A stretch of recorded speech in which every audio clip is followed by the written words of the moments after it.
Hello, and welcome to episode 19 of the Scottish Liberty podcast with me, Antony Sammeroff, and, well, it's just me this week. Tom Laird, my usual co-host, is away at the moment, so we might be comparatively short on banter. However, I have prepared something special for you this week. A lot of what I focus on in this show is economic education, and I think that's because it's what I spend a lot of time studying at the moment, and because I think the world really needs it. But economic policy is only a third of a political platform. I want to talk about what I perceive to be the two other thirds of a political platform. So I want to talk about war, or perhaps it would be more accurate to say foreign policy, but it would probably be more accurate to say war, and personal freedom or civil liberties. And I want to talk about the relationship between war and civil liberties. In the UK and indeed in Scotland, we have quite a unique tradition, a civil libertarian tradition. For example, here we have a right to a trial by jury. In Europe, they have a system where you go up before a judge or a group of judges. The burden of proof lies more with the prosecutor here than it does in Europe. Here, a policeman has to identify himself to you. In Europe, you have to identify yourself to a policeman. The Magna Carta and other documents that have served as a constitution for the British Isles weren't just cobbled together by intellectuals who thought these rights were a good idea. These were rights that evolved organically under common law over a long period of time. These are the rights that people in this country saw as their own rights, like the right to challenge the terms of your imprisonment if you're imprisoned, like the right to a fair trial, like the presumption of innocence until proven guilty, and until recently, the right not to be tried again for the same charge following a legitimate acquittal, the right not to identify yourself to a police officer unless you're under suspicion, the police requiring a warrant to search your house, freedom of the press, the very idea that government should be limited under the law, which the framers of the American Constitution copied essentially from us. And other things are important too, like the fact that we don't torture, the idea that we extend basic dignity to even our most deplorable enemies. The point of that is to retain the higher ground, to remain moral, to not allow ourselves to become what we abhor when we fight it. These freedoms are worth fighting for. Those are our values. Those represent our integrity. Now, during a time of war, people have accepted certain suspensions of these freedoms. We allow governments greater secrecy, the use of lethal force, suspension of due process, and curtailments of freedom of speech. We might skip the ordinary democratic checks and balances, and we may detain enemy forces indefinitely, or at least until the conflict's over. We allow the government to do things that we usually wouldn't allow them to do in a time of war, because it's seen as admissible, maybe even necessary, when war is considered a temporary aberration. The trouble is that today we are always at war. We're always at war.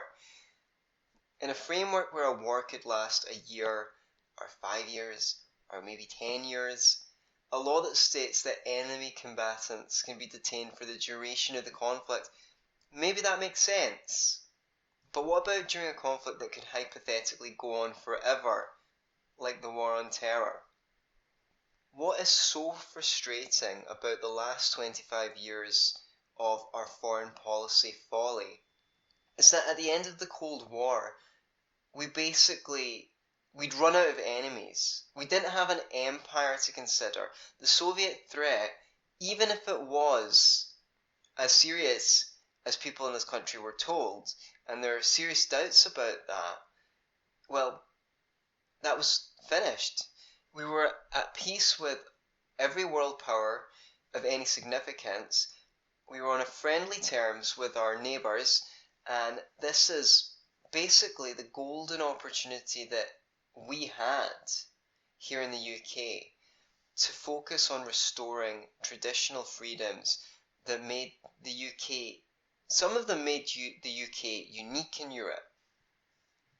If we'd gone down that line of minding our own business, if we'd become a Switzerland of the late 20th century, if we'd focused on setting a good example, I feel like we'd be a lot more prosperous and a lot more free. Instead, we fought war after war after war. Almost none of them have been in our national interest. Maybe none of them. Almost all of them have been attended by heavy losses of life, tax increase, and the sacrifice of liberty. And some of these conflicts are still justified. Our shameful participation in the First Gulf War in 1991, this was the beginning of this post-Cold War imperialism and meddling and these kinds of things that have actually since come back to bite us in the ass. In the First Gulf War, NATO forces bombed power stations and bridges that were just for civilian use. As a consequence, sewage treatment plants stopped functioning. Hospitals didn't get electricity. All number of Iraqi civilians died in unlit hospitals because of the bombing of these power plants. We sent the country back to the Stone Age. 100,000 Iraqi soldiers died. And we're told, okay, this was in response to Iraq invading Kuwait. Well, diplomatic options weren't really exhausted when NATO started bombing Iraq. In fact, the US ambassador, April Glaspie, you can Google this, gave the green light to Saddam Hussein to invade Kuwait.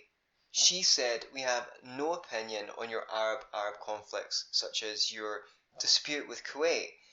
She said that directly to Saddam Hussein a matter of days before the First Gulf War began.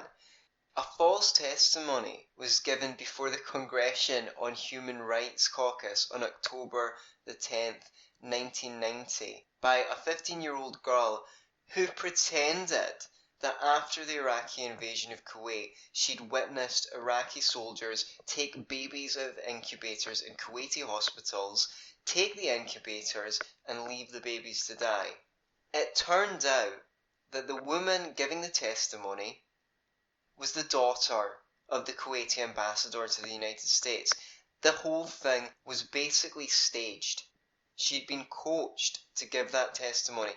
This is the lengths that they went to create war propaganda to get us in to Iraq.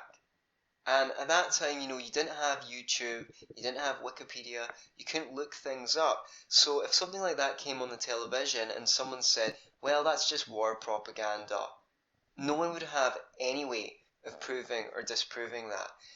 The NATO bombing of Kosovo from 98 to 99 is often held up as the gold standard by people who believe in an interventionist foreign policy as proof of the potential efficacy of war for humanitarian purposes under the responsibility to protect. We were in, we were out, we stopped a genocide.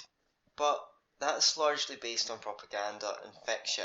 People were told that anything between 100,000 and 500,000 Albanians were killed by Serbians, that Clinton and Blair were going into Serbia, into Kosovo, to prevent a genocide. None of those numbers have ever been substantiated. I've heard estimates of maybe somewhere between 3,500 and a little over 10,000 people killed in a conflict, but most of them were Serbians. Most of them weren't Albanians. The Kosovo Liberation Army, who were the people that NATO went in to side with during their intervention in Serbia, they wanted independence from Serbia.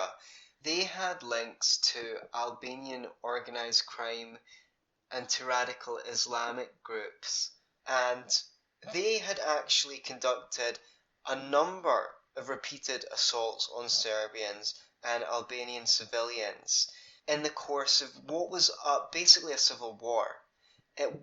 What was happening there wasn't some unilateral action where the Serbian forces were oppressing the Albanian.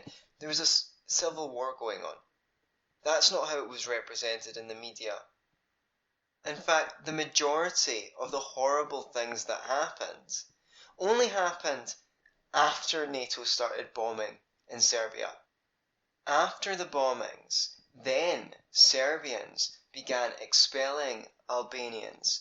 But then, after NATO went in, they sat and watched as the Albanians in Kosovo started attacking Serbian communities. They burnt down churches, they killed civilians, and then they drove the Serbs out of Kosovo, along with Croatians and Jews. And this was reported a little bit in the media, but it was more along the lines of, oh well, ain't payback a bitch? You know, this is obviously what those Serbs deserve just for happening to live in Kosovo.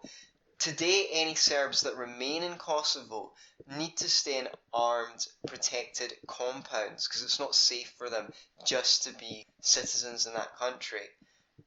What was interesting about this period in history, and very forgotten, is that very anti-war, formerly anti-war, members of the Labour Party here in Britain, like Claire Short, Robin Cook, George Robertson, John Prescott, they roared on this invasion of Kosovo. They had been against the First Gulf War, and they were cheering on this war. It's easy to have principles when you're in opposition, and that lended legitimacy to the war. But more importantly, when Tony Blair went to Kosovo and was surrounded by Albanians who were delighted that NATO intervened on their behalf, this was the beginning of empowering his ego to continue to take this conflict to Afghanistan and Iraq after 9/11. He'd already been praised for being an interventionist, so this episode in Kosovo legitimated interventionism in the mind of Tony Blair as a way of gaining acclaim. It is reported that Madeleine Albright said, the Serbs need a good bombing and they're going to get one. And while that claim cannot be substantiated, in light of her saying that the price that the death of 500,000 Iraqi children was worth it later on, I think we can believe it. I don't mean to continue with the entire history of Western foreign policy following those two episodes, because so much has been said about it already. I want to talk about the fact that as we've become less moral abroad, we've become less free at home. In 1984, George Orwell explained that the purpose of war is the destruction of human labour, without which a hierarchical society cannot continue to exist. He portrayed the war as not meaning to be won. Despite the spirited declarations of our leaders, the war was meant to be fought forever, to the end of helping the government oppress its own people. For my entire lifetime, probably your entire lifetime, we've seen an endless parade of wars that were declared with an indefinite lifespan, that could go on forever. The Cold War, the Israel-Palestine conflict, the War on Terror. And that's not even to mention pseudo-wars like the War on Poverty, the War on Drugs, War on Abstract Concept. It's something that can go on forever. When the Iraq War, the most recent Iraq War, began to turn sour, some people thought that as soon as they could possibly get out of there without looking like a bunch of idiots, they would. But we're still in Iraq, 13 years later. An estimate of the numbers of deaths, the estimates range between 151,000 and a million. And in light of that, it might seem a little bit crass to talk about how much money the wars cost, right? But if George Orwell is right, the essential act of war is the destruction of human labour, without which a hierarchical society cannot continue to exist, then it's important to talk about. And money can save lives too. To us, that cost has been £4.5 billion. To the Americans, maybe over 1.1 trillion in dollars. And that's only half of the cost. Remember, the destruction of human labour. The other half is everything that was not accomplished and created by those fighting the war and producing armaments for the war. The other half of the cost is rebuilding everything that's been destroyed by dropping those bombs, by spending $1.1 trillion in destroying things. After 13 years, we're still in Iraq. Most people assume that the war is meant to be won, that our leaders want to win the wars. But it might be useful to just imagine the world through a more skeptical lens. In 1984, the war was used by the ruling class to oppress their own people by keeping their eyes pointed overseas. If eroding the time-honoured values that have made us free, the ones that I recounted at the beginning of this podcast, has not been the intention of these wars, it's certainly been their consequence. So it might be worthwhile to wonder, are these wars meant to be won? Are they meant to be fought forever? Despite worship from conservatives and, I have to say, a number of libertarians, it was the Thatcher administration that began shredding our constitutional freedoms under the pretext of the Cold War and the IRA threat. Police perverted the course of justice to convict people that were innocent of no crimes whatsoever, and then the police were found guilty of no wrongdoing. And you can check out the Guildford 4 and the Maguire 7 on Wikipedia for some examples of what happened during this period. By the time New Labour had grabbed the reins of power from John Major, to all the frenzy of misplaced public optimism that ensued, they actually had the bones of a police state, and they proceeded to flesh it out under the justification of the War on Terror. There's a great documentary came out about 2006 or something like that called Taking Liberties, which you can probably watch online, that goes through the suspension of civil liberties under the Blair administration. Now, apart from a couple of embarrassing setbacks, such as their failure to pass 42 days detention without trial, just think about that. I would confess to doing just about anything, potentially, after being detained for 42 days without a trial. And they failed to institute a mandatory ID card. They were remarkably successful at advancing the stripping of our civil liberties, and they were largely unopposed by the Tories in opposition. This supposedly left-of-centre party. More recently, under David Cameron, Theresa May introduced secret courts, forced schools to hand over information on pupils, allowed ministers to veto freedom of information requests, classified non-violent activism as terrorism, condoned detention of journalists under the Anti-Terrorism Act and moved to increase the state's right to surveillance with the Draft Communications Data Bill, which is nicknamed the Snoopers Charter, if you want to look it up. Now she's Prime Minister.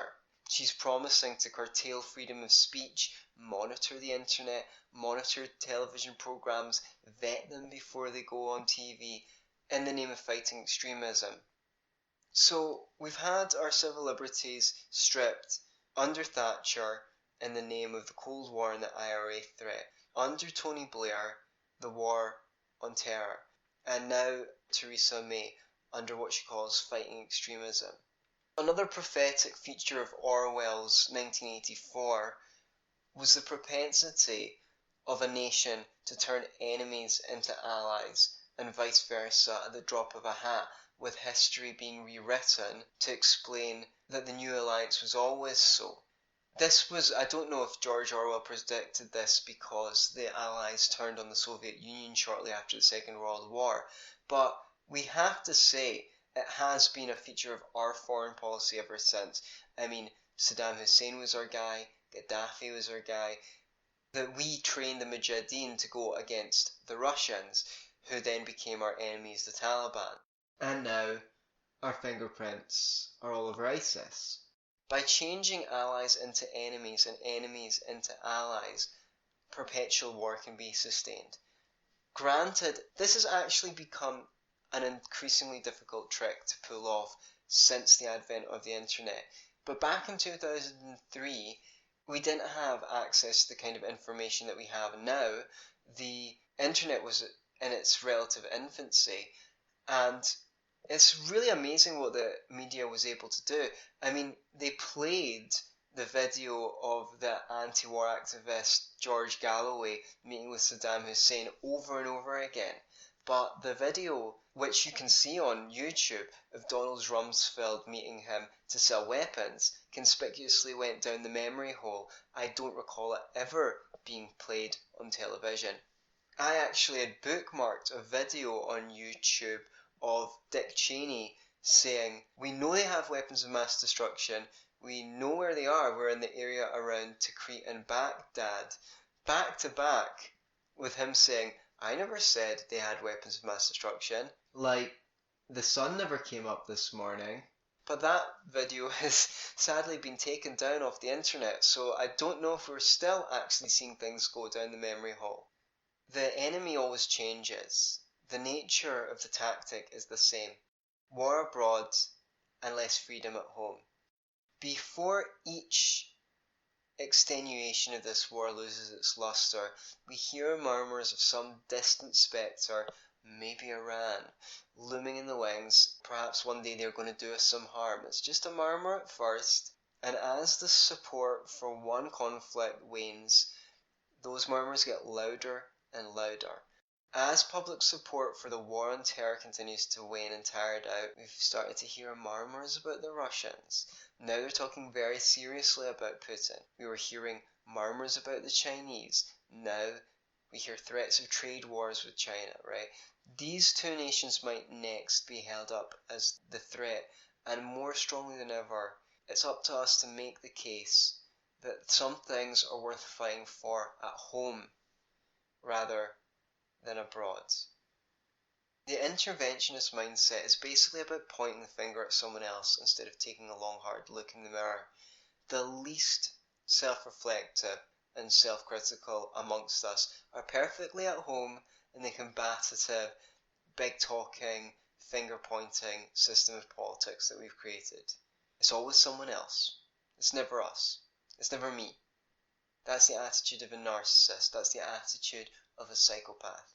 These people who can't look in the mirror and find fault, they project their lack of self-knowledge onto the world, and they imagine the crudest tool, which is violence, can solve our problems and build their legacy. Some percentage of the people they take along with them have naively believed that you can just take a Saddam Hussein or Gaddafi out of power and all of a sudden, spontaneously, liberal values will emerge. Liberal values that took hundreds, if not thousands of years to develop here in Europe. And then there's a class of people who are just dedicated to the doctrine of perpetual war. And a lot of people who are for every war, for most wars, they're psychologically motivated. They feel under threat. They feel unsafe. And then they look around to try and find a justification for the feeling that they already have. Oh, I feel under threat, so we must go to war abroad to remove that feeling inside. But then when that war is being fought, the feeling doesn't go away, so another war is needed. And then there's just the psychopathic individuals, the Halliburtons of the world and so forth, that actually stand to benefit from either the war or the erosion of civil liberties. We're supposed to be fighting for freedom. Always remember that. I'm not a Christian, but I love that quote from the Bible. What shall it profit a man if he gains the whole world but loses his own soul? If war is going to be fought, first and foremost, our leaders need to define exactly what we're going to war for, what success would look like, so we know when we've been successful, when those aims should be met by. In other words, what the time limit on the war is, who's responsible for meeting those aims, and what the consequences will be to themselves if those aims aren't met. No one should survive a blunder like Iraq or a quagmire like Afghanistan. We can change the world, there's no question about it, but how we change the world is a product of what we become. You might have met that rare individual who loves what they do, and they love what they do so thoroughly that they just inspire other people around themselves to attain their own potential. And then you might have a friend or a relative who is constantly creating conflict and alienates people by constantly preaching what they don't practice. There was a time when all eyes were on America. Foreigners copied their dress and fashion sense, their music and their TV stars. As America has become less free and its imperialist history and crimes have been brought under scrutiny by the internet and the alternative media, its reputation has been tarnished. The liberal tradition is a product of our nation. It's the British tradition. It's the tradition of the Scottish Enlightenment. Do not allow demagogues in power to exploit your or anyone else's well-intentioned impulse to exploit what's good about the West. In the process, turning us into something which is no longer even worth emulating. Thank you so much for listening, and let me know what you think. Follow the Scottish Liberty Podcast on Twitter, like our Facebook page, and please, for the love of peace and freedom, share this on Facebook and send it around your friends. Until next time, be libertarians. Don't be a lefty or a righty.